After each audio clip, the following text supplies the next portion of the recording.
ఇప్పుడు కేవలం 7999కే up to 10 kgs వరకు బరువు తగ్గి అధిక బరువు నుంచి వచ్చే ప్రధాన సమస్యలను దూరం చేసుకోండి. జనసేన అధినేత డిప్యూటీ సీఎం పవన్ కళ్యాణ్ రేపు పిఠాపురంలో పర్యటించనున్నారు. డిప్యూటీ సీఎం హోదాలో తొలిసారి సొంత నియోజకవర్గానికి వెళ్తున్నారు. పవన్ కళ్యాణ్ కు ఘన స్వాగతం పలికేందుకు పెద్ద ఎత్తున ఏర్పాట్లు జరుగుతూ ఉన్నాయి. 3 రోజుల పాటు నియోజకవర్గంలోనే ఉండనున్నారు పవన్. రేపు గొల్లప్రోలులో పెంచిన పెన్షన్ల పంపిణీ కార్యక్రమంలో పాల్గొంటారు.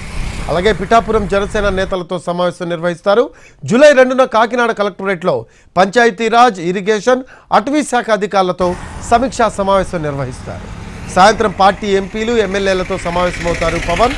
జూలై 3న ఉదయం ఉప్పాడ కొత్తపల్లి సముద్ర తీర ప్రాంతాన్ని పరిశీలిస్తారు ఆయన. అదే రోజు సాయంత్రం పిఠాపురంలో వారాహి కృతజ్ఞతా సభలో ప్రసంగిస్తారు ఆయన.